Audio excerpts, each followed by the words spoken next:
Hello, and welcome to another episode of the Legendarium Green Team. Today, I have with me Spook, Hello. Sean, Hey, Yetti, Heyo.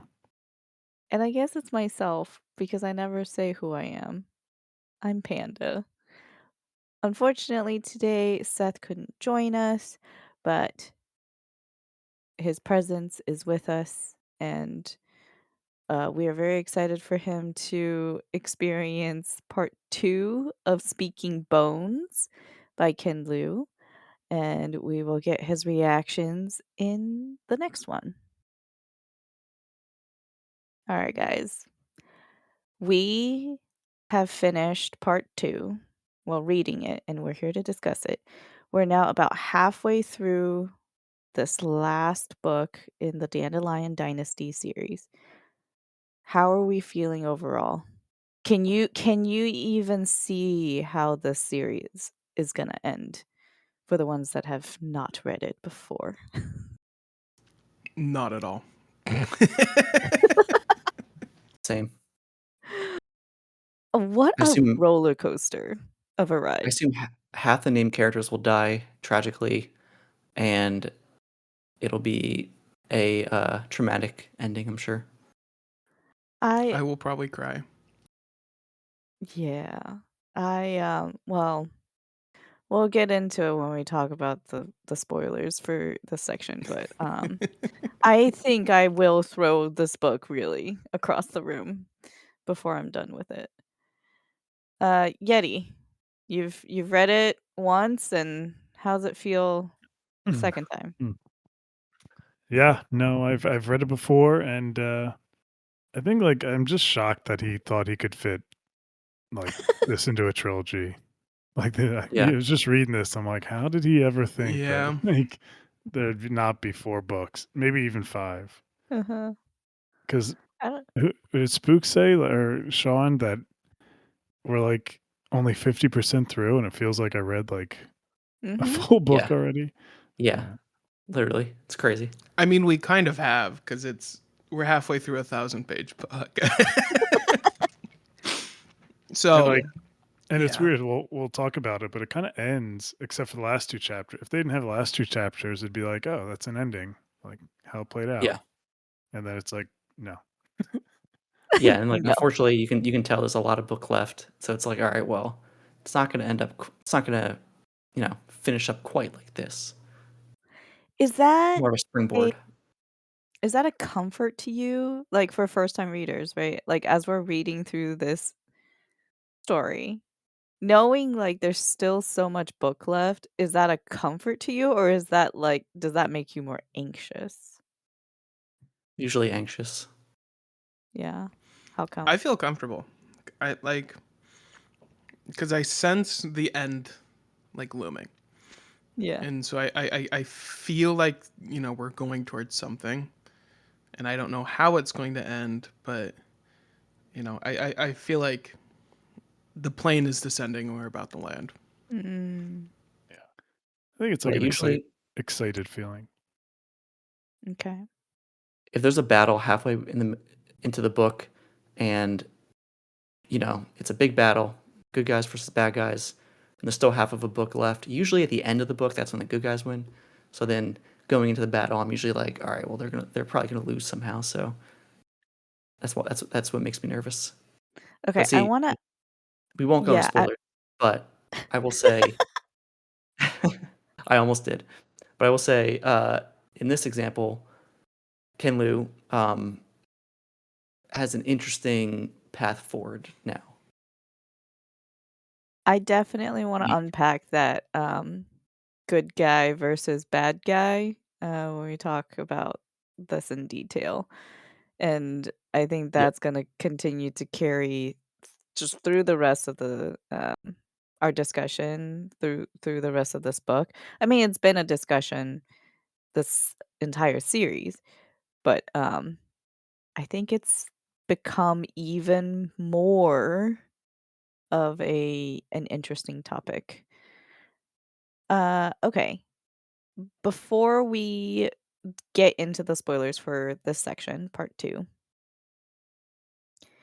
anything else you wanna say, about what we read so far and your experience with the books? No. Yeah. It's hard. There's a lot here, and it's like how much can it be said without going Uh-huh. into I why we're think saying these things? I guess, we could touch on a little, just bring up that like it is, an enjoyable read, but there are in this fourth book, I guess, I don't want to say hurdles, but or a slog, but it's just like as Sean Mm. famously brought up, where there's like maybe Lou thought he was too much in his bag, and after 4 books of it, we're like, at this point, you're just like, maybe can we just get to the ending? Not totally, but Yeah. I can Mhm. understand when people have that outlook where it's like, all right, I don't know. I think that feeling has come up for maybe not all of us, but some of us a few times. It Yeah. does feel like a victory lap almost. Where he's like, "Yeah, I did it," and it's like, okay, but you still have to finish the book. 'Cause victory laps also, they're less interesting than the race itself. It's like we know that it gets old. And another way I like to put it is, he's really enjoying the smell of his own farts. But honestly, I forgive it. He deserves that ability.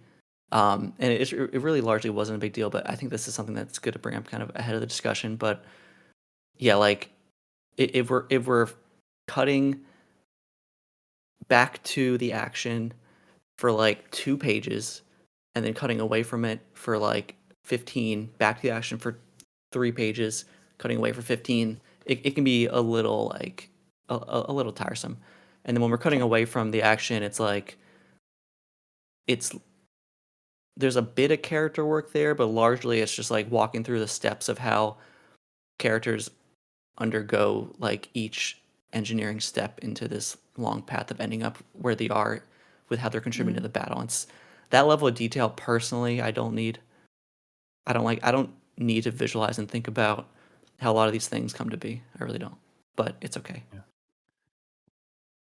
And also, it's just knowing that that's what he does. Like we know that now after 3 books, so it's almost just like I have to prepare myself when it's like cuts like that. I'm like, yeah, here we go. So, all right, and knowing I'll probably enjoy some whatever kind of flashback or scientific figure out, Uh-huh. how he does it. But it's almost like working out sometimes where it's like, ugh, I know I got to go to the gym this week, but after I do it, I'll feel good. But that you kind of gotta Mhm. take a deep breath, I and like let's see. do it. And I felt like that a little bit with this book.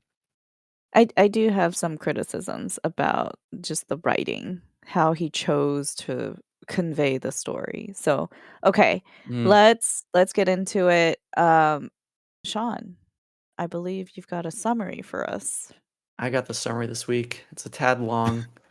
Strap in a bit. We can probably put a timestamp if people don't need it. They can skip it Okay.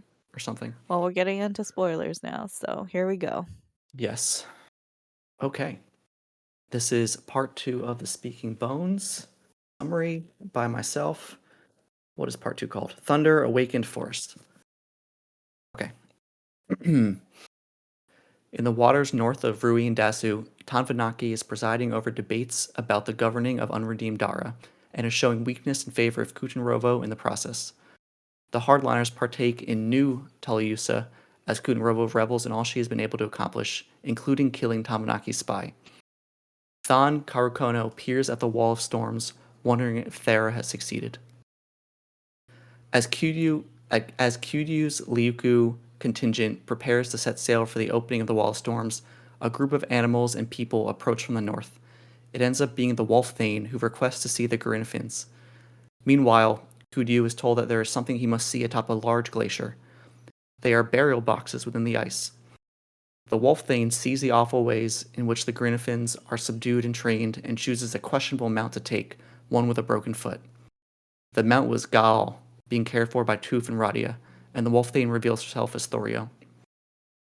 After some political back and forth, the burial boxes are open. One is Takval, and the other is a woman who appears to the Ryukyu to be Thera. While this is happening, the Greenafins are being prepared for a flight away from the Layuku camp. Kudyu breaks the seal on the burial boxes, smells a peculiar odor, and is dead in an explosion before he even hears it, along with many other present on the ice. 5 months earlier, Thera says goodbye to Takval, ending him the way that customs dictate, and his spirit portrait is taken.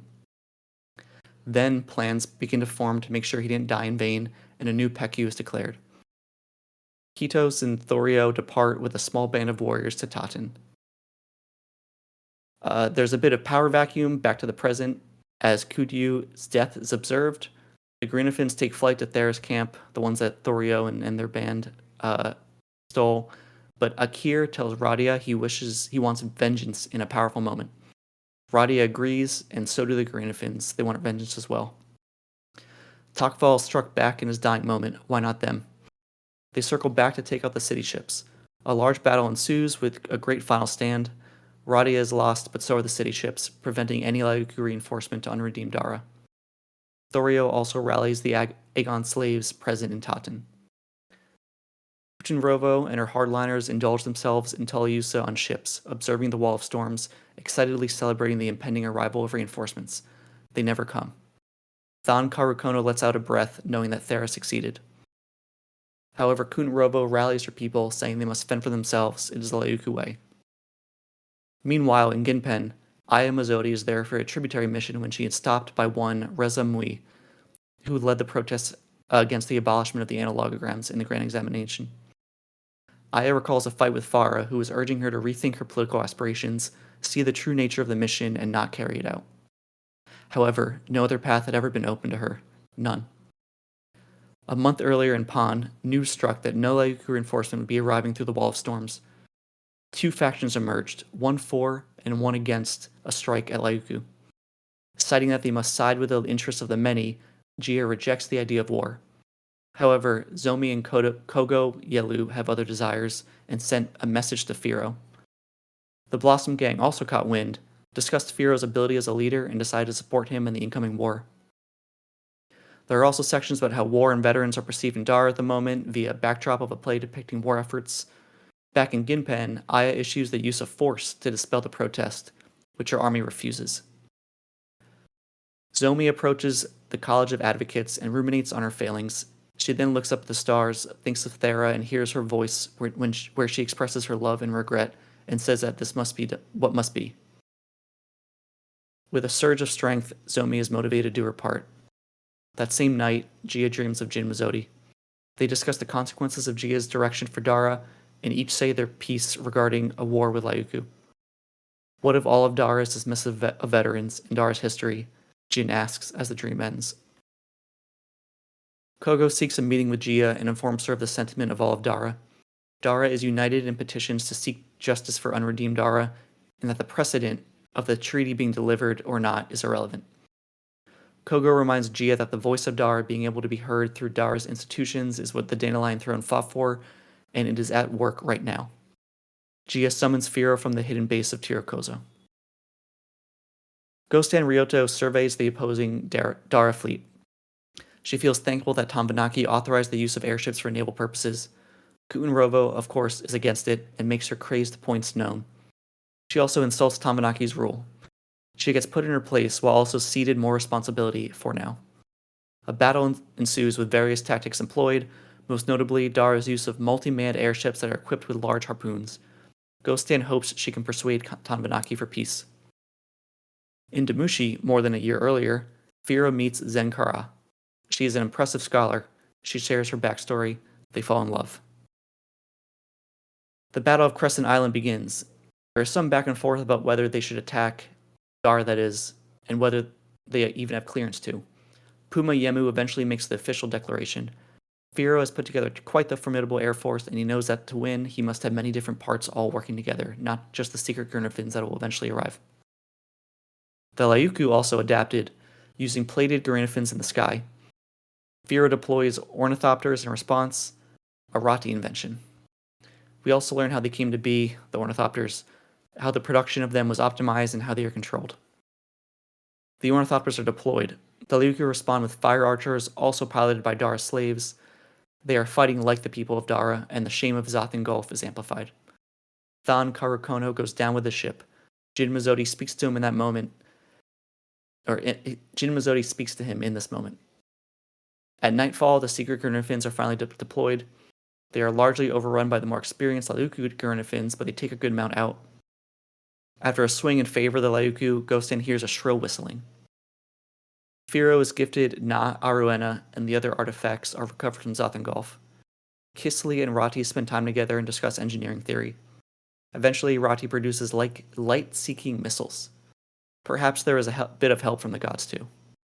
They are deployed at night. Ghostan pivots admirably, but the firepower is too much. She ends up desperately asking Firo for direct combat to decide the fate of the armories. It is largely a stalemate, but Firo does get the upper hand. Ghostan comes to truly know the Emperor of Dara and feels comfortable accepting a truce. However, a wrinkle is that Dara slaves have their own motives. Millennia earlier, Ano refugees arrive in Dara.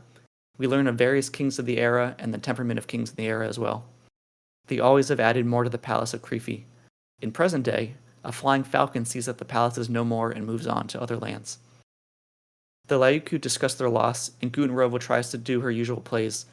Tanvanaki takes a hard stance against her in all that she has done. Nona Mi presents a plan. In Pan, Gia and her court receive Nona Mi's... In Pan, Gia and her court receive Nona Mi. Nona Mi signals various statements to Gia during the meeting, and Zomi notices them. Mi also gives Gia a paper. The paper depicts a method of mass murder that would be implemented if Dara continues their aggression. After discussion with Soto, Zomi sees the signals as a Gia trying to maintain the throne, but Gia sees in shades of gray, while Zomi black and white. There was a vote, and peace was decided on.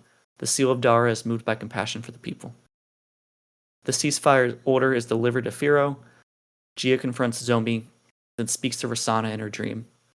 Soto makes it to Firo with news about Gia, speaks on the betrayal, and reveals to him that Gia killed Rosanna. Gia let this happen. Firo leaves the battlefield to get revenge. End of part 2. Oh man, where do we even start? Um, I think one of the main things is just like Ken Liu really does keep the reader on their toes, where he sets up these different threads, and you think it's gonna go one way, but he's not shy about, as we mentioned before, like killing a major character or rendering them, you know, in defeat. So I guess when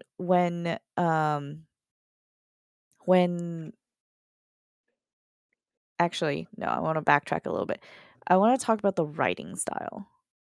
Because I think that is a major part of it is a major part of the reading experience.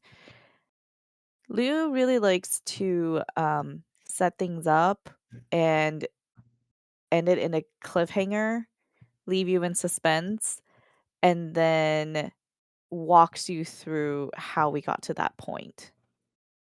So to Sean's point of like, you know, in a major battle when Firo is, fighting against Goztan, that cut of here's what's happening on the battlefield.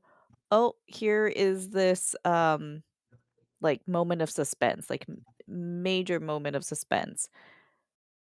The next chapter goes, okay, like 5 months earlier, a year earlier, and it seems not relevant, but it does become relevant in terms of how the present got to where it got to. So, Yeah. Sean, I guess would you Mhm. like to speak more about how you found that reading experience? Yeah, I mean, I found it. How did I find it?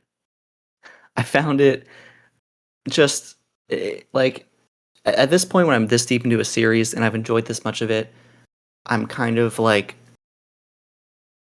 stuck in my opinion of everything in a positive way in this instance. So I'm not gonna be like super detracted from anything unless the ending like completely flops. Like really, that's the only thing the jury's out on. But yeah, it's been, this part is probably the most long-winded part. Every like the battle of Crescent Island. Is that what it's Crescent called? Island, yeah. Yeah. I mean, there's like 4 different technological advancements that are used in some sort of tactic for how they're fighting. And with each one, then there's like a chapter or 2 about how they came to be. And it's not Right. just like, oh, let me just go for 5 pages and like show the aha moment. It's like every step, like it began with this small experiment, and then maybe there was another influence from some other experiment. They worked that in. There was discussions made. There was an advancement from there. Maybe it was used for a different purpose, and then it gets reworked to a warfare type purpose. And this is pretty realistic, honestly. So like I definitely, that's probably also part of the reason why it was written like this. But It was almost like a biography at yeah, times, yeah, or like the discovery of radium and how it came to be and like the applications of it. He said he that's a good tested all the point. science in these books. So I kept thinking about that when I was Did he? reading it. Yeah, Which like everybody's I there's have even the questions for part him. when Rati's talking to Creefy, like the biography would read like, I was in the sauna with my friend and we saw a cat, and then that made me think of this, and then yeah, like it's Yeah. very, very Her biography like. friend really liked baths, okay? And we would know because we got told at least once a page. Yes. But there's also a line that was like, oh, any society that isn't working to make baths a more enjoyable experience is like falling to the wayside or whatever it was. Yeah, And honestly, yeah, yeah. yeah. I think okay. I remember when we were discussing Grace of Kings, and my like comment was, "Where's all the tech? Like this is supposed to be a silk punk series, right? Where's all the cool stuff?" And you know Mm, what? You we're happy? all Here tech it now. is. We're all tech. We got a lot of it. Yeah. Yeah, I mean, like, pretty crazy advancements in this battle. At the head of kind of like Firo's leadership, but like light-seeking missiles is that's a pretty big jump. That yeah. We also have the possibility of torpedoes. Uh-huh. Mm. Just because of how those work is like, well, that's how a torpedo works. Mhm.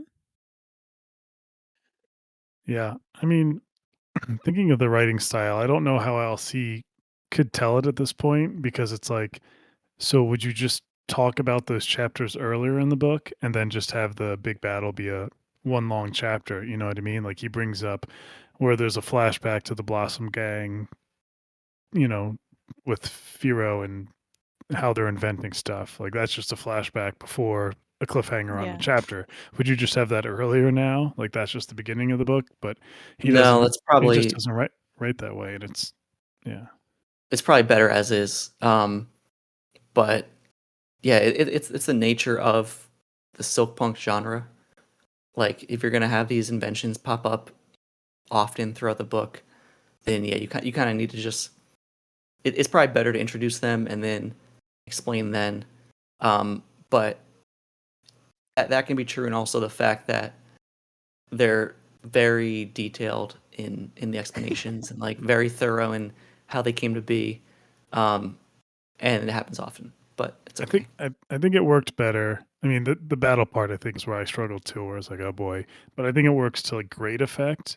Obviously in previous books of his, but in this section when and this is like going back to the beginning chapters, um, in Ukyu Gandu when what Tom Vanaki's brother who's back there gets literally blown up by a Yeah. bomb because it ends on like a shocking note. You know, this is someone we're expecting to come over to Mhm. Dara, and he gets blown up. I mean, you kind of read the tea leaves during that chapter when there's just like something's not right Yeah, here, and then but then it flashes back to how they did that, and that was more like more curiosity for me as a reader. Like, yeah, how did that happen? right. Whereas the other ones were like, all right, how are they going to put together these firefly bombs or whatever, whatever. Like, is cool, but like that one was like, oh, this Yeah, kind of changes the whole plot. Literally, Right. what I thought was going to happen, I'm with you. because we're led to believe where Tamanaki's worried about her brother coming over for like a clash, and it's like, oh, that's literally just not going to happen. He's in bits. Yeah, like, so much of the first part of the book was built up and, like, building towards that reinforcement coming through the Wall of Storms. Um, Speaking of that writing style, so, like, we get the chapter where, okay, the Wall of Storms is opening, right? But we pivot away from it because and we don't know, is it the Lyuku? Is it Yeah, Thera coming through? Like, what's happening, right? And that's and I think that's when it works. Stuff suspense. like that. Yeah. Yeah. Yeah, that suspense that he builds, and he's leaving it up to the reader's imagination, like, how bad are you thinking it's gonna be? And the part I messaged, our group chat where I was like, I don't know how much more heartache I can take." That was one of those moments where, you know, Liu doesn't show you the exact conversation that's happening. He just shows you the end of a conversation, and it's the reaction of certain characters. So it's that conversation where, Firo's fleet is coming towards unredeemed Dara, and the Lyuku are discussing, like, how can we fight and how can we win? And Notomi comes up with this third option. We don't know what that third option is, but we Mhm. get Goztan's reaction to it, like, you're monsters, like, how can you do this? Have you no honor? Da da da da da." That part, my brain just immediately went to the worst possible, like, Yeah. outcome I could think of, and I was, like, in suspense, and I had to take a break because it was just too much. But he's so good at that. Yeah, definitely. I think Um, part of. yeah, Oh, go go ahead. ahead. Okay. For the whole kind of battle sequence and the difference between that and in like the first half before the brother is exploded is how much it happens in the battle because we have Yeah, all of these new advancements. We have the ornithopters, we have the missiles, the we sunflowers, have the sunflowers, we have all of this stuff, and it's like this is all cool, the this is all new. paint. Yeah, the paint. We have all this Oh, cool yeah. kind of new stuff, but then it's like, okay, you introduce all of this in one battle, and now we're gonna spend 5 pages of talking about Yeah, the battle and then a chapter not. And I think that's why it didn't quite work for this one where it did beforehand mhm, because we're spending an entire battle not really in the battle. the We're frequency, just yeah. yeah. And is there a way that he could have explained all of these new advancements better? I don't know.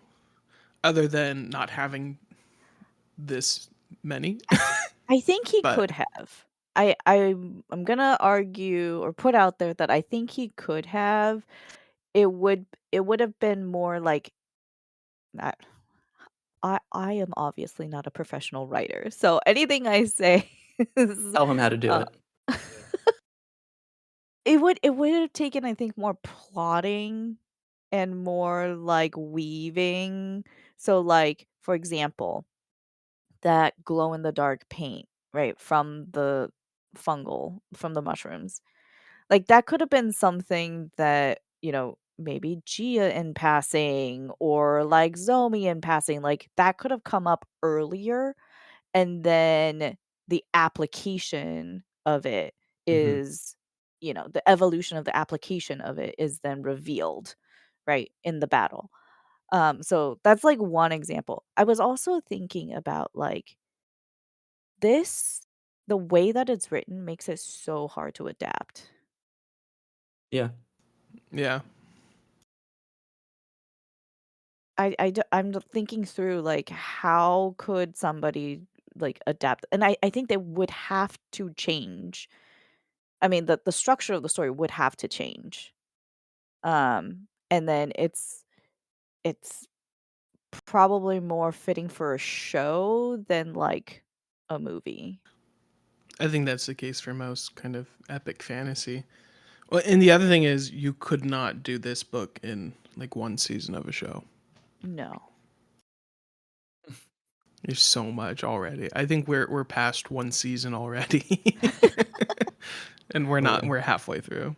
Or, like, how much would you have to cut out? And, like, would it still land the same way, you know? So I I will say, um, I dropped this in our kind of messaging where I'm more kind of toughened up for this kind of style of writing where we're kind mm, of bouncing back between this thing happening and then explaining how it happens because Dungeon Crawler Carl does this a lot, Oh, okay. especially later. It's done better and it's not done quite as often, but Interesting. there's a lot where it's like you see this thing happening and like that's so cool, and then we go back in time to explain kind Uh, of what led to that. yeah, because like both series do that thing where it's like there's a big plan, and you don't know, uh-huh. you're not there for the planning stage. You don't know what the plan is. You know there's a Okay. plan, or you go into a like for Crawler Call, it's like a boss battle or something, or like some sort of siege or whatever. It's a plan for something. Yeah. Much like there's a plan for these naval battles, um, Mm, and then this kind of speaks toward like how could there could be another way to present it, and there isn't, because if you know what's going to be implemented in the battle, it's just boring. It's like you're waiting for it to pop up. You're just like, oh, now here comes this thing that I was told about. But when it happens relatively out of nowhere, it's a cool development, and then you're then told kind of like how it came to be. It's kind of the only way to mhm. do it, and that's why like both series do that. Yeah. And two authors writing wildly different series coming to the same conclusion on this is how it is probably the best way to do this thing. Yeah. I do find, though, um, the storytelling is relying a lot on the telling, and it's less of the showing. So, like, we're being Yeah. told, right? Like, what the interactions are. We're being told what the discoveries are. We're being told what has happened. And I think for the most part, like, it's not um detracting from the reading experience too much, but in this particular section of the book, it was just more obvious that it's a lot of telling instead of showing. I think we're gonna get some amount of payoff later in the book for all of this, where maybe we're gonna start seeing chapters of these things being implemented in different ways than we've been shown so far. So he's like how you were saying with the well, they could have had Gia bring up the mushrooms or something like that. Maybe Yeah. he's doing that now with this battle, and if we get a later battle in this book, Oh. maybe things are done differently. So maybe we get torpedoes. I'm really hoping we get torpedoes because we have the submarine, we have the rockets, we have all of this. The only thing you got to do is get the paint not to you know go away underwater. Uh-huh. It's dark underwater. Yeah. Um, but Well, I guess, because Sean's prediction was we were gonna go to space. Like, I still think we're getting trains and there's It's gonna be a possible. mecha, but I don't know about I space. okay, when they were talking about, like, the sounds coming from the forest on the island, I thought it was gonna be a mech. I What? was like, "No, wait, really?" How? Is that a I mecha don't thing know, I'm not you would aware of? have told us how. We But no, got I ornithopters; those are pretty close. We yeah, got the no, we're getting sinew. there. We're getting there. Yeah. Like silk song, like stretching out, like silk operated. I don't know.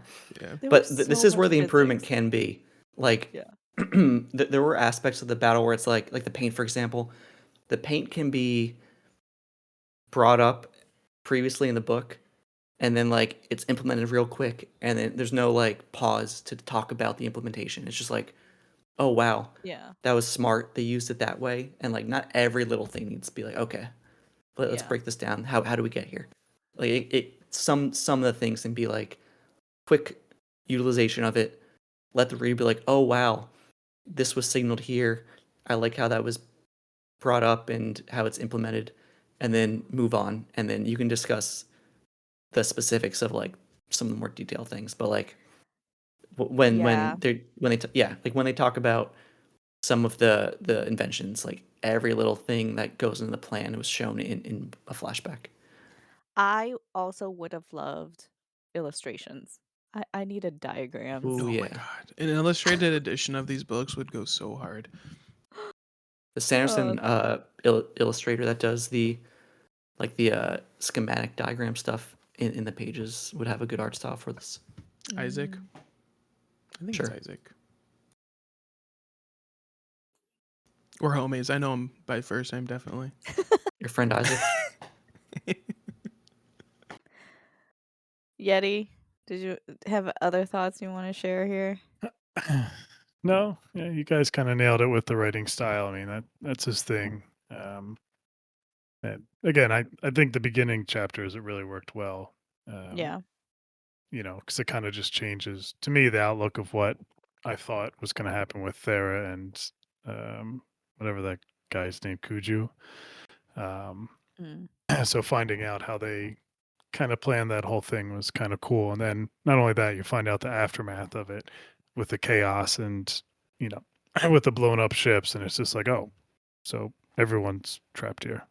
Yeah. Could you more There's a like could you Oh, not go blow ahead. yourself up on a glacier?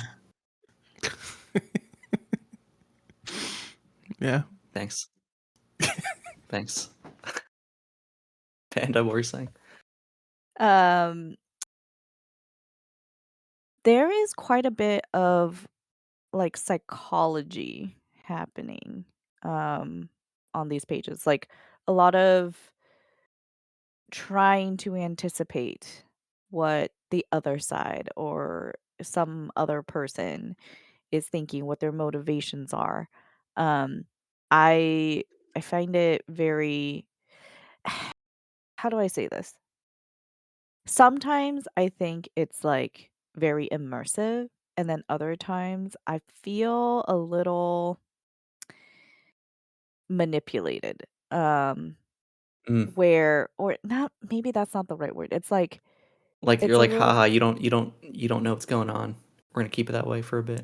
um not quite. It's more like um okay, this is all fiction, right? Yes, it's based on like historical, like real events and real people and things like that. But at the end of the day, it's still fiction. And so the parts where I get pulled out of the story is when I cannot suspend that disbelief that this is just fiction. And the Tell me where. part where it's like Thera trying to anticipate what could you would do and like he like how Mm. the success of the plan is hinged upon his like megalomania and his like Mhm. Yeah, ego. I agree with that. Yeah, Yeah, it just felt a like little that he would cheap. open those caskets because of his ego. Like a lot of that, right? He does that a lot with different scenes. Like it Yeah. rides Yeah. on that. If that didn't happen, then you know. But it seems like Yeah. that stuff always happens. That they read them right or something like that, just based on their vibes of a character. Yeah. It just like it's a little too clean I think at times. So, but I still really enjoy the story. And I think maybe this is a good transition into like that good versus bad. Like who are the good guys? Who are the bad guys? What do you think? Um. Well, Someone can take it first.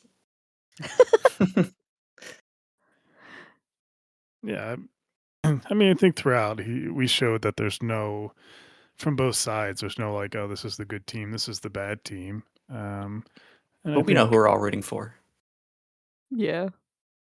yeah, No, I mean, not one reader on Earth has rooted for the Lyuku. No, that might not be true, but I'm maybe I'm rooting for one for every Thera. 100. Thera as a whole, maybe I not think Dara she's maybe specifically. the clearest cut. But like, I like Ghoston. I mean, I think Yeah. she's I a do like Ghosting. perfectly moral character who's just fighting for her people. You know, Yeah, so I don't want her to, die or anything like that. So I think there's a couple that like what's her face, the crazy one, Kutenrovo. Kutenrovo. Yeah, I think, but even her, she's just blind with rage and looking at the old ways. What she thinks is the right way to do things, and I don't think it's purely like black and white with her. I think she's the closest that there are. So I don't think there is bad, evil people. Honestly, I mean, she might be the closest, but like, what are you gonna say? Gia is, I guess. no. Uh, you know, um, but like we've said, they all have their ideas of what they think is the best for their people. I guess there's some people who are just greedy, like no to me or something like that. Maybe honestly, towards the end of the section, I was like, maybe you can redeem yourself. We'll see. But to your Kunrovo point, I actually did find her mindset and like the way that she thought about how she feels like she needs to act for the betterment of her people. Like I found that all pretty admirable at times, especially in the beginning of the section more so. And like, but like her certainty is a evil, unjust thing a lot of the time, whether intentional or not. Um, and her certainty is bleeding into all these like unjust actions. But I do think she truly wants what's best for her people, and it's admirable at times to kind of think about how far she thinks her people have fallen in ways, and even though you might not agree, but she does want what's best. I mean, she also does just slaughter just tons of people that aren't. Oh yeah, So I mean, there is just like a clear like when you like think about it, it's like, oh yeah, that's like an evil thing to to do. She's like cleansing a population. yes, But yeah. I mean, but it's not super good versus bad, obviously, yeah. but generally, it's like you can kind of you get a feel for like I'm not saying that's how it's written. Like there's a good versus bad, but I think most readers get a feel for kind of like how they want certain battles to go and things to go. But I think a lot of readers also don't want it to be a black and white decisive victory. I think we talked about it last episode or last book where it's like you look at the characters like Kutenrova who are so kind of they see the Dara people as one way, like the intruders who came into their homeland were just evil guys who thought they were better than them and rape their women and stuff like that, compared to characters who blend into Dara and Mayuku, who just see them more as people, whereas like Kutenrovo just never has done that. Like they've always just been the others. She has no relationship to any of them other than them being slaves or less than. Whereas like Ghost Hand Well, obviously had a son or things like yeah. that. Um, I think it's also like a character like Kutenrovo is somebody who is afraid of change, and their entire identity is hinged upon some fundamental belief. And they do not have the tools, like social tools, mental tools, to be able to process and adapt when new information is provided to them and new experiences um, happen. And they're just so um, whether it's from trauma or whether it's just stubbornness in their nature or fear, Like, for her, it's very much like so much Lyuku blood has been shed to, you know, build this new paradise for the Lyuku people. And if I give an inch to the Daran to the Dara people, if I adapt in any way to be like them, then I am dishonoring all of the sacrifice, all the Lyuku lives that were lost. And what's really interesting is she's not the only character that is wrestling with this tension and this conflict. Firo is wrestling with it. Gia is wrestling with it. Mhm. Thera, right? They are all wrestling with it, and it is it's like you see the different ways that different characters approach this same kind of philosophical and like psychological and emotional conflict. Yeah, like Gia and her court and like all the decision making bodies that come to the conclusion about the treaty and whatnot, and like Kut and Rovo and like some of the hardliners, they kind of come to the same conclusion, which is like we have to do what's best for this group of people because they're still our people and like we need to protect them. But like even though they both come to the same conclusion, it's just one's conclusion to do that is peace and the other is like fight to the end and like make no sacrifices on who we are as a people. So it's kind of similar thought process but very different outcomes. Yeah.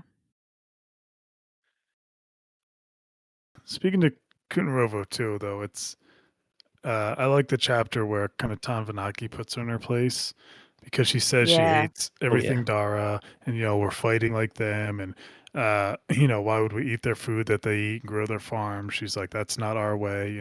Your father would be disgusted, and Tanvanaki's like, my father, we sailed over here on their ships. She's like, what are you Right. talking about? Like you're being a hypocrite, and like, but she's just so blind that she doesn't even want to process that.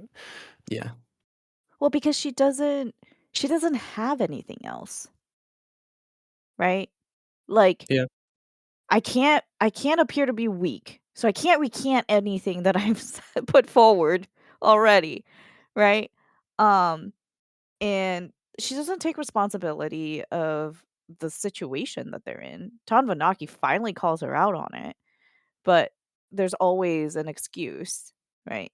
And I think the Kuten Rovo is somebody who is not a visionary. I do not consider her a visionary. Like her vision, she has a vision, but she's not really a visionary because all she can is working towards is like the annihilation of the Dara natives. Okay, but you left your home country because it was barren. You're turning this paradise Right. into what you left? Yeah, Like, so And frustrating. not successfully. You're trying to go back to your ways, but the land is not, good for that. It won't work. It's Yeah, in, it's like, so why are you being the aggressor here? Like what are you trying to accomplish? Now you're just killing to take over just for the sake of it? I like that the idea you said, Panda, about of being a visionary, because honestly, not many characters in this series are. Maybe a couple, Luan, and I guess you could say Zomi.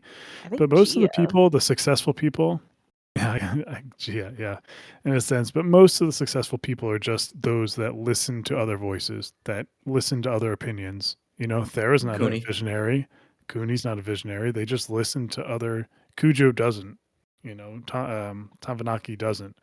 I think the most even Firo, why he was successful because he listened to people like the Blossom Gang and their opinions. He pushed back at times and pushed, Rito to keep trying and believed in her and things like that. But I think it's important that the characters that Lou is showing that thrive to a certain extent all are open to others helping them with their success. And Tom Vanaki's just not there. The there was a very clear example. I think it was Zomi. Zomi was talking about how um like there are discoveries, experiments and discoveries happening all over Dara, right? And obviously they don't have cell phones, they don't have the internet. And for like, you know, one end of the country to find out about a discovery made on the other side, it's slow and it's happenstance as opposed to like very coordinated. And I really appreciated that perspective where um, it was you never know where the next big discovery will come from and why it's so important like in the laboratories, right? um Something that they're experimenting working on for peace could also have applications for war, or like for food could have application for clothing, like just like this cross Mhm. pollination of ideas is so important for the advancement of their society of technology.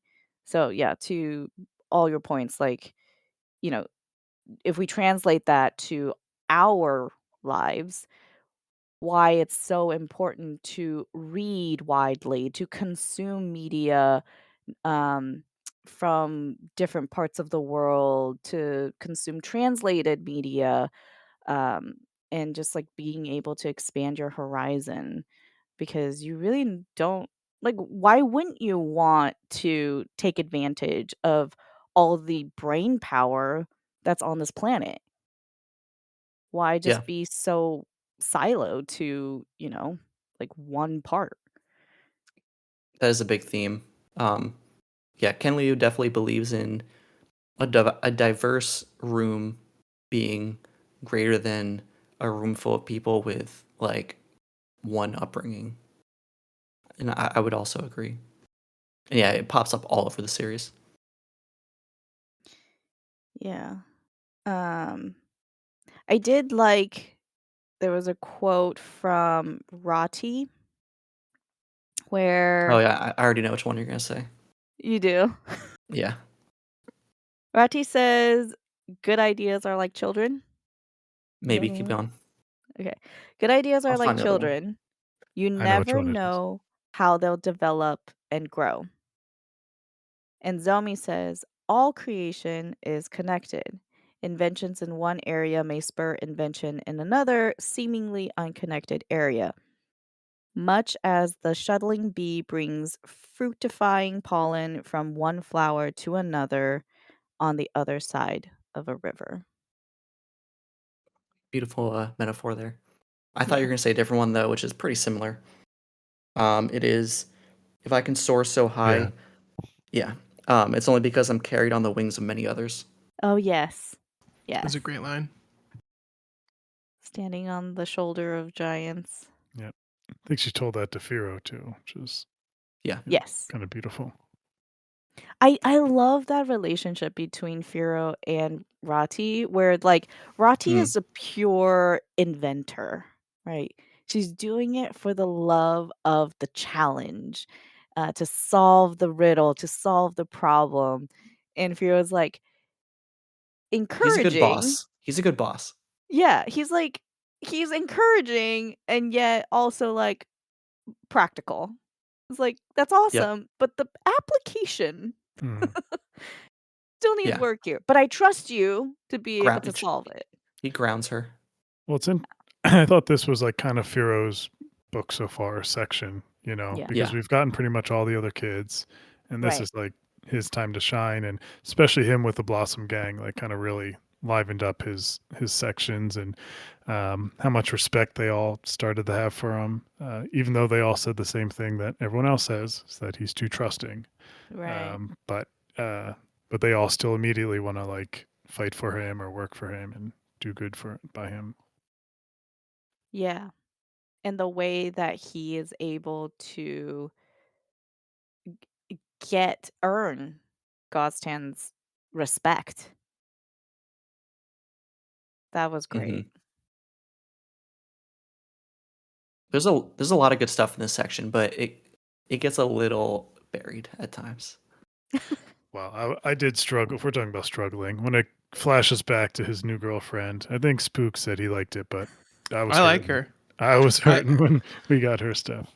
I mean, I think It, she's well integrated because of how much of a part of the story she is, in that her kind of background is already something we know about, in that in the sense of like her struggle is something that is kind of a thesis of the book, and the thesis of the series as well. Yeah, so many different situations and encounters of just people from different backgrounds, different histories, different philosophies interacting, and the consequences of those interactions based on how they choose to engage with each other. And I mean, it's also nice that we get a look into kind of her people and how they have continued, because the in Grace of Kings, it their whole interaction with Kunigara is almost a catalyst for, not almost, it is a catalyst for all this change. So it'd be kind of Mhm. weird to go the rest of the series to not kind of acknowledge, here's where their people are at now.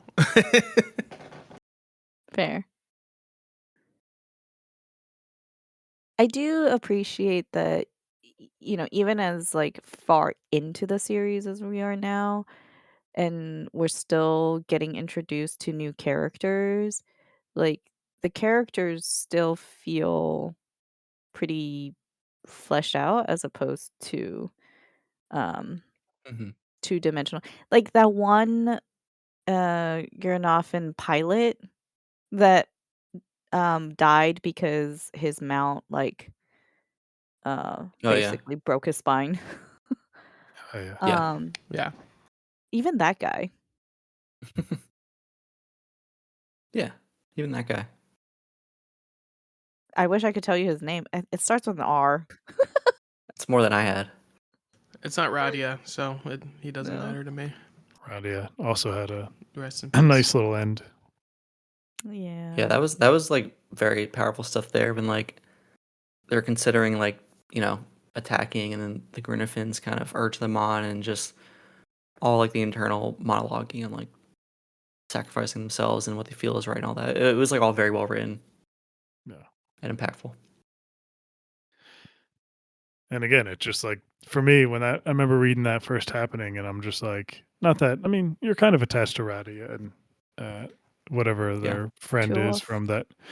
Yeah, from the first time we meet them on the ship, and Mhm. we've gone through a whole journey with them. So that's it was kind of emotional seeing that. But then, and also just to take down those ships, though, and it's just like Mhm. I can't overstate how Hmm. much when I first read that I was like, what? I was Yeah. like, I mean, so like Thera's stuck there. The brother's dead. Like she's kind of on her own uh journey there, like becoming a Pecu, doing the whole speaking bone things with Tokful when he dies. yeah. It's just he becomes more committed to that lifestyle, and I was like, oh, okay, guess I guess we're just gonna be staying here then. We've kind of skirted around the topic a bit, but like we talked about how Kenley will leave us in the dark a bit and like move on, and you're kind Mhm. of like left to think about things, but like it is used very effectively at times. Mhm. Like going from part one into two, you don't really get the confirmation that Tokville died for like a couple chapters into the part. Yeah. So like Sean was that's holding out lingering. hope. He's gonna I get there. was. I was. And then like even just as far as like what happens next is like, okay, the city ships are gone, no reinforcements. What happens next? Like eh, I was expecting the reinforcements. That's like how I was reoriented my mind to like I how the know. story's gonna go. So okay, we're not doing that anymore. And then the end of this part, like you get a truce or a treaty almost, where it's like I don't see another battle to be fought because it's kind of more so a stalemate. So it's like net where do we go from here now? Um, Gia has her plan. yeah, it might Mhm. Gia might reignite things, might be antagonistic there.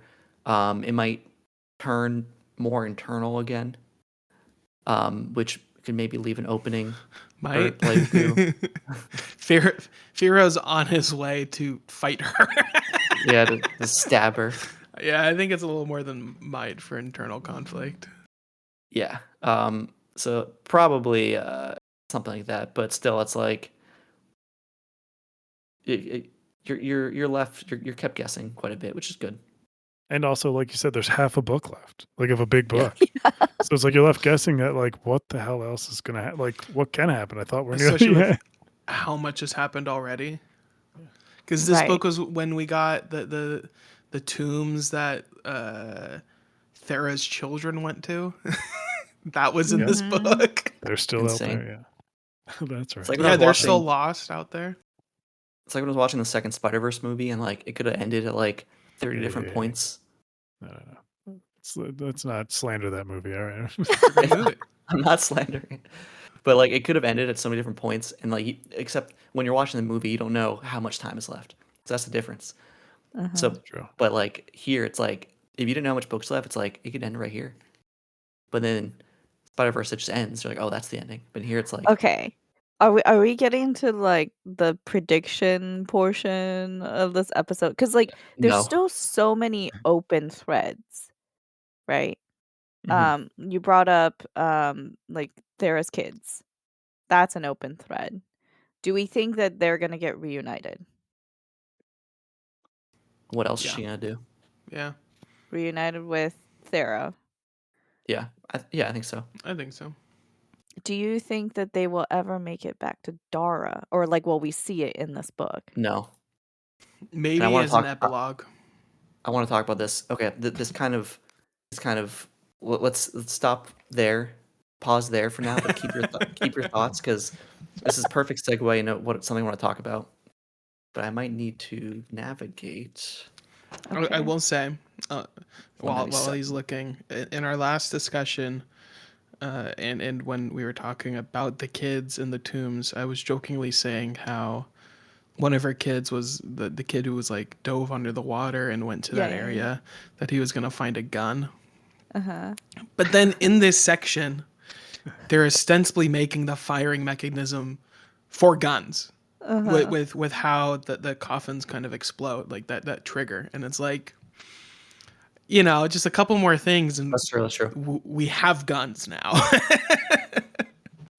And I mean the sunflower is like more impressive than Hmm.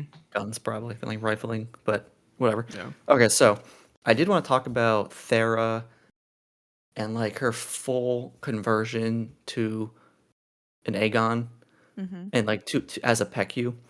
Yeah. Um, so obviously she's the official Pecu for those Yep. that see her as such. But on page 197 of I guess like the mass market paperback, she is like probably directly post Tocqueville dying, pre spirit portrait. But she has a couple a couple like trippy like sends her mind out like over the land and kind of like has some sort of crazy experience. She has one of these here. Um let me see. So Oh, is it it with that, says like, wolf thing? that was a different one, but yeah, Oh, okay. that's another one for sure. Um but it says here she squeezed the hands holding hers and opened her eyes. The mortal plane rushed back into her awareness in such a flood that for a moment her mind was without thinking breath. And it finishes that her moment was without thinking breath. We don't get Mm, that vernacular from Thera at all until this point, like mm, immediately post trippy mind journey thing. So it's like that was like kind of the switch flicking there as far as like her fully becoming one of these people. Um, so my point is she's not returning to Dar. Like she's like this is her home now. She's leading these people. This is like where she belongs. And like the fact that she can even do this and like attune to the land is interesting. But I thought it was cool that like thinking breath was the word used there in her POV Right. in that Yeah. moment. Isn't that coming from Thorio? I mean, the term thinking breath. No, I think it's just one of the many phrases that like the Aegon and the Lyuku use to explain like a Mm, simple word.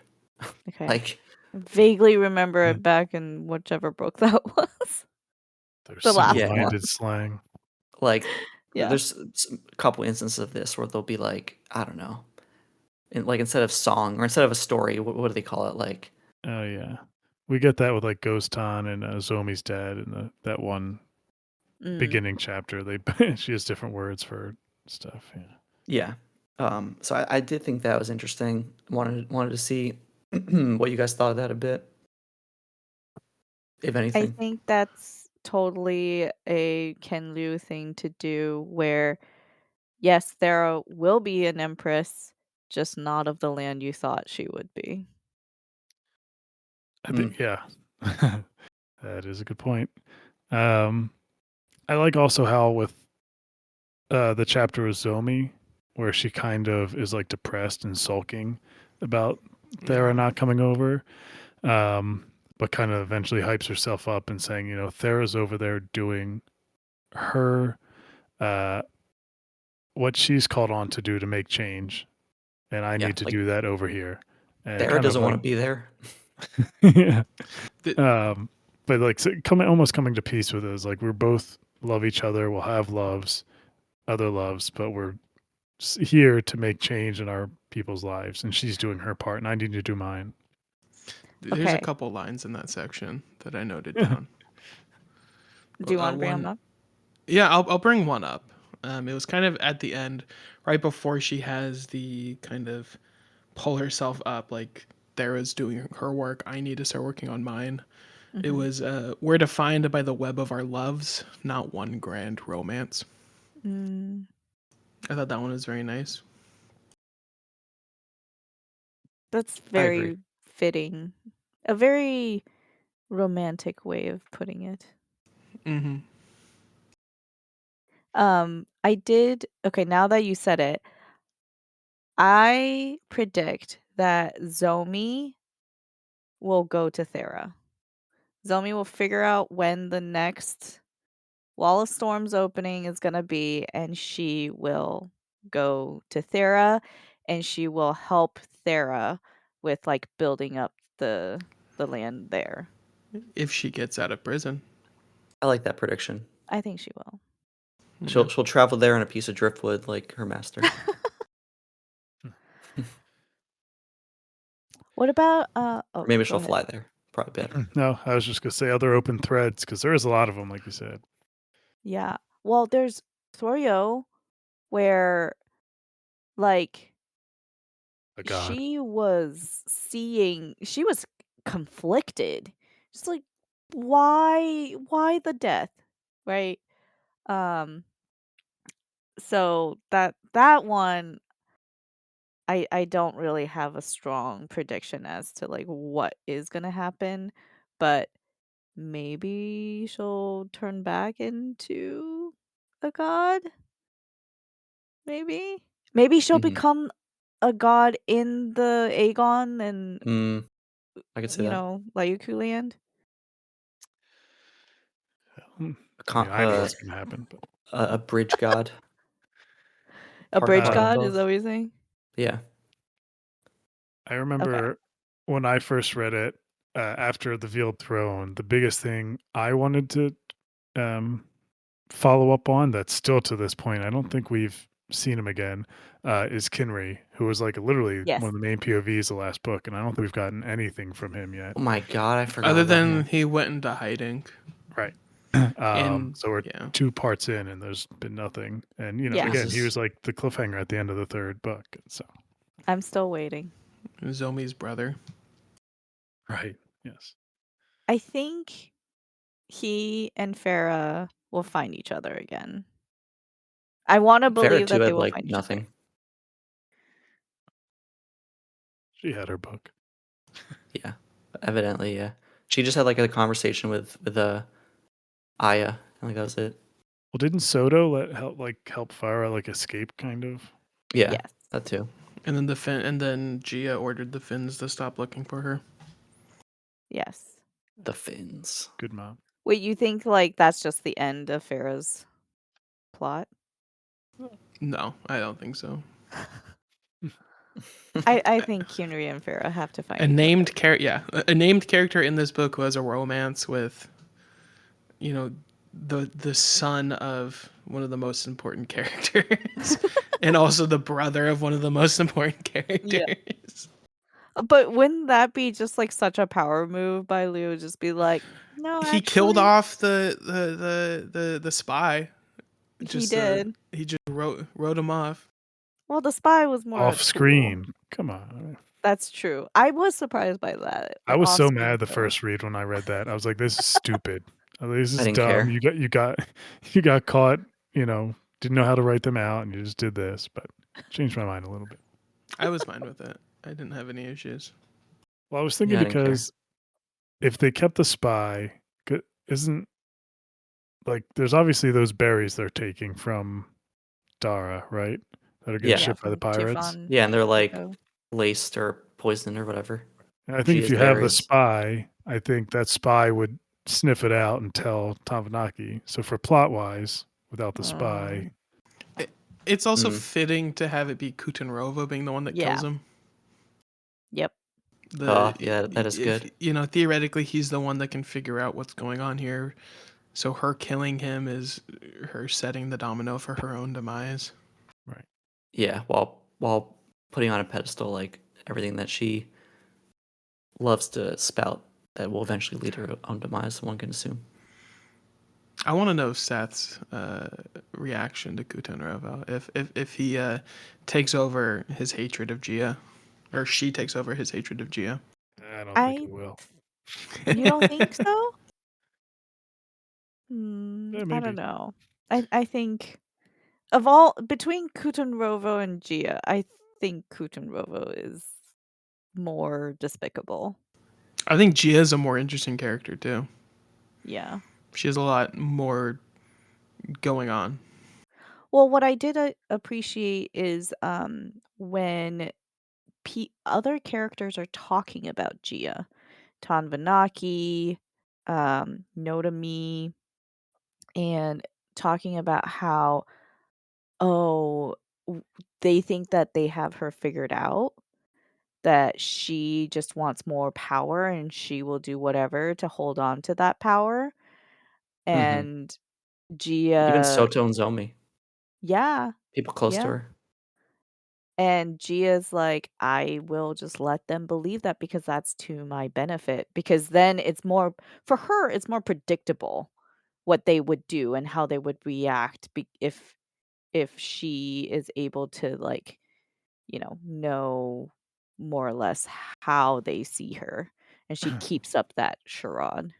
There's only a Mhm. handful of people who know what Gia want, and they're all ghosts that are in her dreams every night. Yeah. Yeah. Yeah. And really, and that's just her own Gia. mind. Exactly. I mean, I think in the last book, like early last book, I compared her to the princess from Grace of Kings, Oh yeah, who kind Kikomi. of Kokomi, who kind of took the fall Right.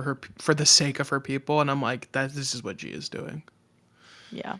And the more we get into it, it's like, yeah, no, she is willing to be written down in history as a bad person if her own kind of goal of what she sees as the right thing to do is met. Whether Right. or not Yeah. it is, the right thing, who knows? Which But I think what's heartbreaking is that she just can't let herself trust anyone. anyone. Just no, she can't let herself do it. Yeah. And yeah, I'm curious to see what will really happen. I think likely, well, I shouldn't say likely because who knows what Lou would do.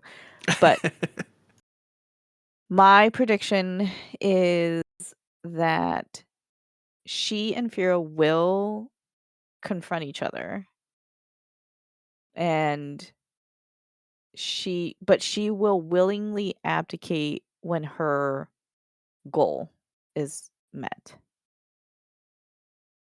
Yeah, I agree, but yeah, how ambitious is that goal and like how long term are her plans? Yeah, well, I mean, her her relationship with Kogo, is also a Mhm. key piece of the puzzle, I think, and I'm wondering if it's, she will willingly abdicate and Kogo will kind of take over and, like, reveal more or, like, be the guidance and counselor to Firo or to whoever is the next ruler. Perhaps, yeah. Do you think she'll abdicate after her goal is met specifically, or when it's almost too far to pull out? And it I kind could see of, it being too far to pull out and then she's like, I "Doesn't think, matter." I think it could be a. She kind of tells Firo everything, and it's like, and the plan's already in motion. So Yeah. it could almost be a, do you want to take the fall of what's about to happen, Mm, or would you rather I take that fall? right. I think she's killing Firo, not gonna lie. Really? I don't think she has it in her. I mean, She she coulda killed Zomi. She she could have didn't. killed Soto. Instead, she just let her get away. She coulda killed Jin. Firo's like more of a like roadblock, more of a obstacle. Like really trying to work I around don't him. think he is. Not anymore. He's already I don't just think been he like, is. I throw away my title. This is a pure revenge mission. I am no longer like But now like the emperor. he could rally a lot of people around him because like his army kind of knew some of the circumstances and like he won a battle and he's got a lot of support. I think there was also mention in the section about like uh I think Firo I think it might be Firo's POV where he's like, if I were to kind of declare war, I would have a good support Following. behind me and yeah, good following and we could like probably stretch the battle out for like a long time. I think the support that Firo has is why he's not going to get killed. Because Gia wants to be seen as the bad guy.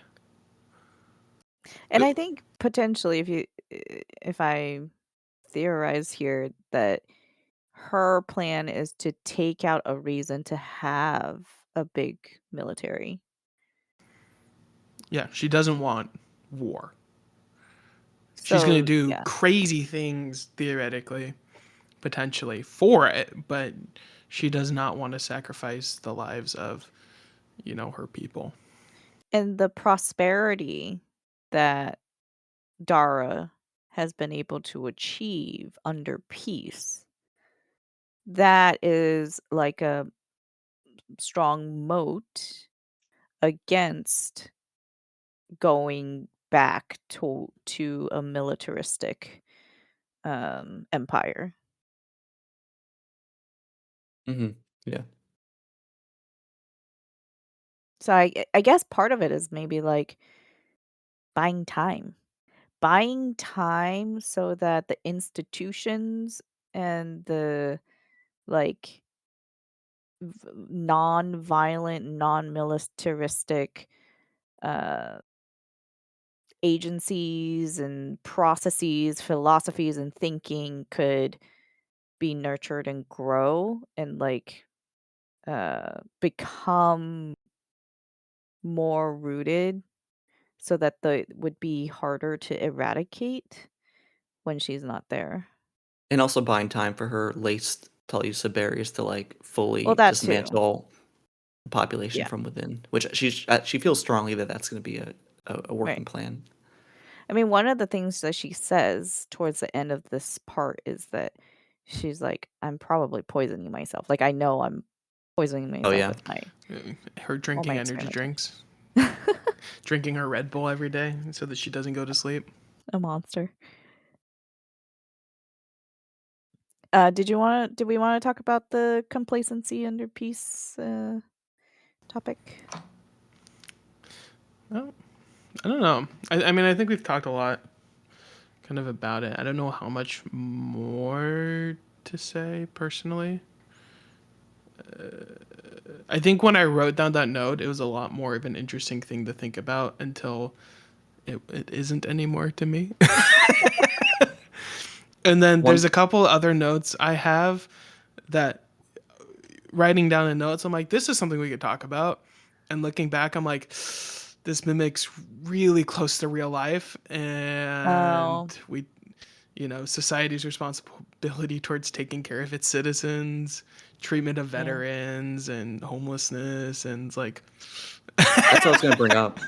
That's what I was going to bring up because yeah, complacency and peace goes hand in hand with like how you treat your veterans, right? Because you're less thankful, your perspective is not like where it should be as far as like That how one we got, brat.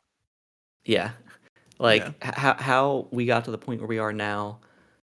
You can live your day-to-day lives, because of these people, and like complacency and peace, that's like one of the things that you forget. So they do go hand in hand, and that was a big part of these early chapters. um and we were reading these parts during Veterans Day, or at least I was. It was very festive. Oh man. Yeah, I think it's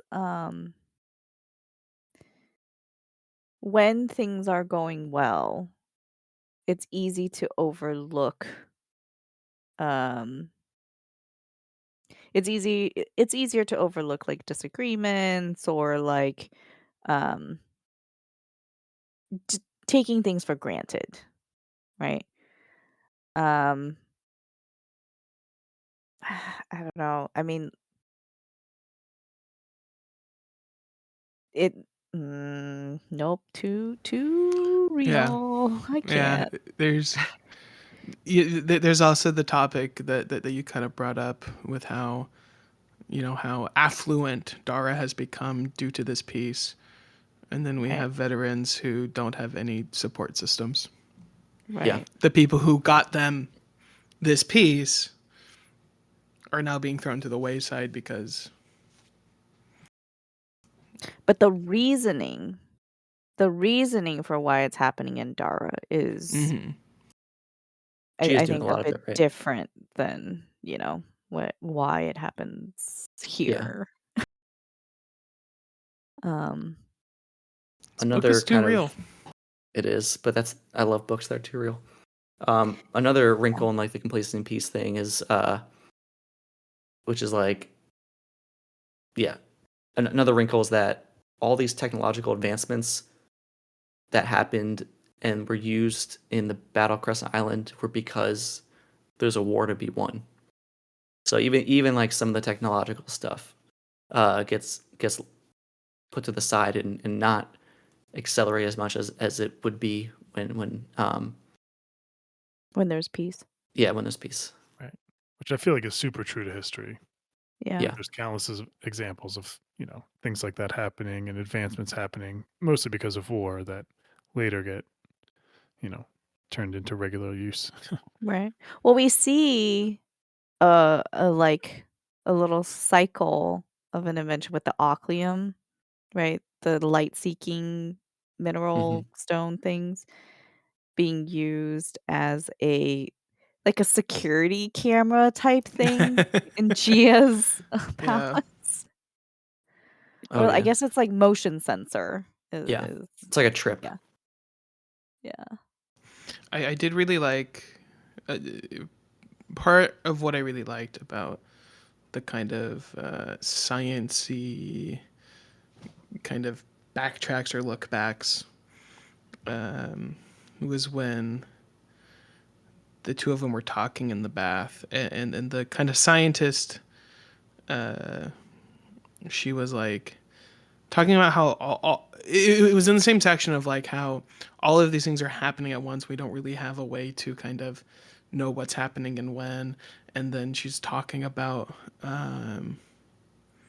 kind of everything people are looking into and how society doesn't know what science is doing, even though it's still extremely important for the science to happen, and how the funding is kind of going down because the eyes aren't on it as much anymore. And Right.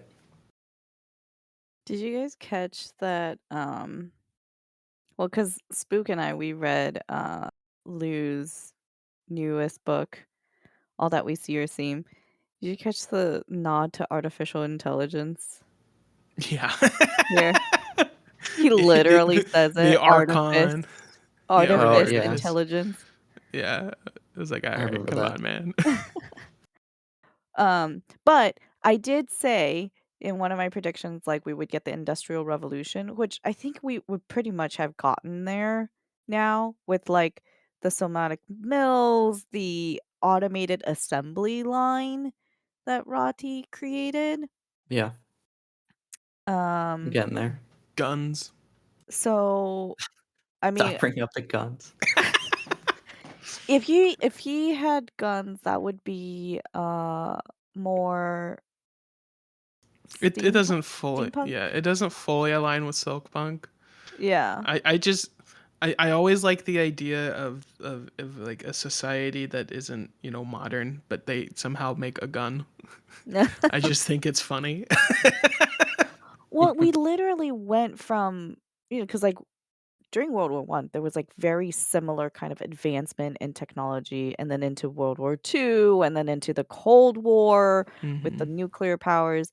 It's like we're just seeing boom, boom, boom, like that kind of succession of technological advancement It's when the in, money goes into science.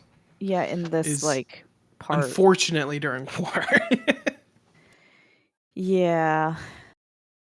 Um, but so now I'm like, okay, what's gonna happen afterwards? Yeah. I mean, we have bazookas, We have ostensibly. bazookas.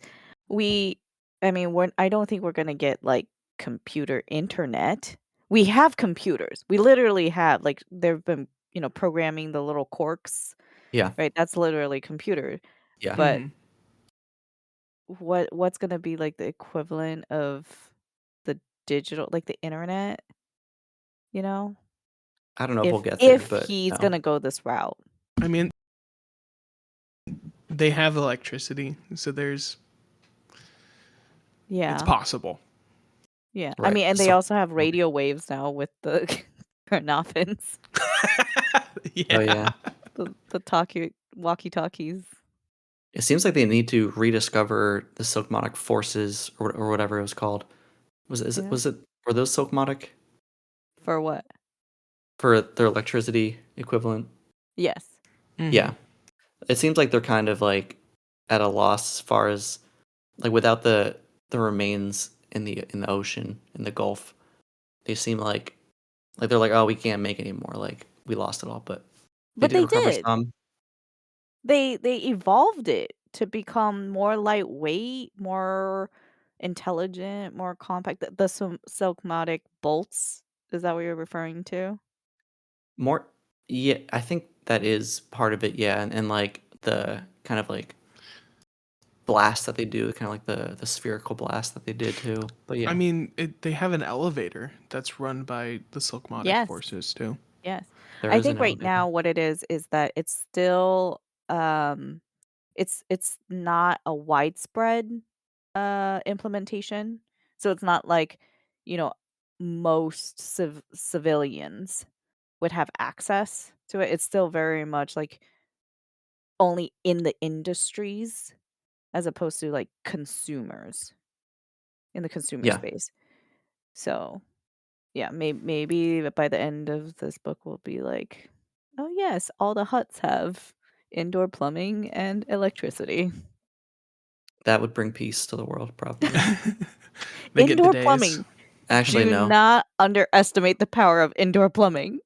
Yeah, They're somewhat off topic, but there's something that my mind keeps going back to because we talk about how we have all these science research being done and how they don't have the internet, so they don't fully know what everyone else is doing. You guys ever hear about the woman who discovered calculus in the 90s? I don't think Sounds so. familiar, but I don't know the full story. there's a medical researcher who is doing study on diabetes, like in the 90s, who wanted to find the area under a curve. And so she created a method for Uh-huh. finding the area under the curve. And just, process of elimination, discovering calculus when calculus has been a thing for Yeah, I was gonna hundreds say. of So years. yeah, She named it after herself, which is also really funny. And it's just a thing that she didn't know calculus. She created integration and then, Oh. released this paper that a bunch of people signed on and whatnot. this is And just just none calculus. of them knew calculus. This is just And that basic it calculus. already existed for hundreds of years. Oh, That's hilarious. wow. But And so, it's still yeah. impressive enough. But Is that something that would happen now? Maybe, who knows? But it's I just, think so. yeah. I do actually. I mean, not to bring this, not to show my age, but like, um, just the younger generations like discovering things that we're all like, you didn't discover anything. That's been a thing. There's, Let it there's, out. I recall someone talking about like, you ever get that feeling that you just really like somebody, but like not in a romantic way? You just want to see them. Like, yeah, that's called having a friend. Oh. That's what it's called, is having a friend. Yeah. I mean, I'm sure there are things that I'm like, "Oh my goodness, I have revelations," and like, it's not a revelation to Nothing is anybody else. original. Everything is based on another Yeah. thing. Yeah. Um, okay.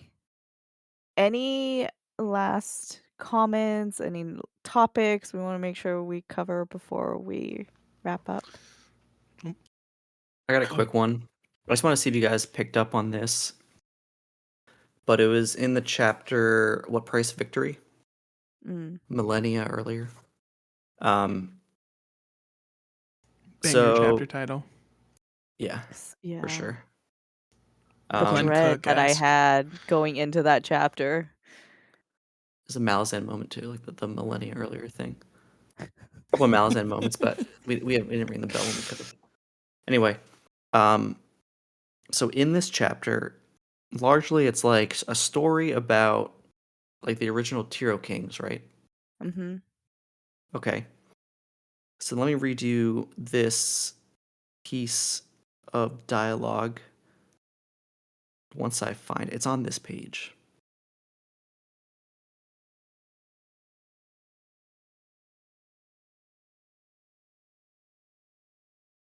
Here we go. So we all agree that these are Tiro Kings speaking, right?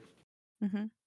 Okay, Yep. so then one of them says, "You may have more rings in your chests, but you have no precious breast hoard, that refinement of the soul, nor capacious skull dwelling, that grandness of spirit." These are Lyuku terms. Mm. Yeah. So it seems like these Tiro Kings, who the people of Dara kind of, it's his history. They spoke like I don't know who's telling the story, where it's coming from, but it seems like there maybe could have been a singular source. I don't know. I Something like mean, that. part You know of, what I I'm getting mean, at. isn't part of, maybe this is speculation I had and there's nothing based on it, but that the people of Dara came from there Could be. originally. I thought that was almost talked about in the book, but maybe I'm wrong. Yeah, like either they all came from Ukutasa, um, or yeah, it was like a Pangea thing. Or Um, people from Dara and Ukyutasa came from the same spot and then people, also yeah, or left. they all started in Dara and then like people then settled in Ukutasa. I don't think they started in Dara because it was kind of said how they came to Dara That is true. in That is one true. of the earlier books. I don't remember when. And there's also, I mean, this isn't the first time that we've been able to talk about something like this, because there was all the talks about how like like their gods. Like there's like similar stories there too. But yeah, that was kind of a cool little tidbit Nice. there. Well, we also still don't know why the Wall of Storms exists. One of That's such a 3 of us great don't. I don't like I know. Does mean, Yetti know? that's Why such the a good wall of point storms though. exist? Like Yeah. why if they Nature, were man. from one place, like why separate them? It's such a phenomenon. It has to be like made by the gods, you would think. It's like why separate them? Like was there an I To mean, agreement? anger the gods. in the last kind of section we had with the Aegon and the Yuku, they had their kind of Tower of Babel moment Mm-hmm. where they were getting too close to the sun and then got sent back to the Stone Ages, basically. Mm-hmm. Yep, yep. I just wanted to bring up one of my favorite moments of this section was chapter 26, and it's essentially when Ghost Tan kind of like they're losing, know they're gonna lose, and her last ditch efforts kind of just she knows Firo, she knows he like loves Matazindu, and kind Yeah. of baits him into like a one-on-one Garnoffen battle, which Yep. we brought up earlier. And they have a like day-long battle. They have respect for each other. He does the salute to her, Liuku's salute, which again, just so she has respect for him in that. And then we get like a little segue of the gods Yeah. intervening Tazu, and they talk about how like eagles try to get turtle hatchlings and drop them Yep. from afar, and he drops one on her and she falls, which was cool. But there's a great quote at the end of that where he saves her, and she doesn't understand like why did you Right. do this, And Firo says, the world may not be fair, but we must strive to make it so. And Yeah. I was just like, God, Cooney's kids, bless their He's hearts. I naive. love them. Yeah. And Kind And of I just kept love this, himself most of peeled. them. yeah. But it's just You love interesting Marcel. that, what Timu. Remember outlooks Timu? they Remember take. Timu? Yeah, he's still out there. I actually thought he had one of the best scenes, the next chapter, when they talk about when No to Me brings up the third option. And Right. just Yeah. the way Lou writes, like Timu's horrifying, like Yeah. response to that was kind of nice. But yeah, I It, just He want to it just bring like up adds to that it. chapter. he gets backhanded. Like, shut up, pet. Yeah, this whole series, he's been slept back in. Do you think he's gonna make it?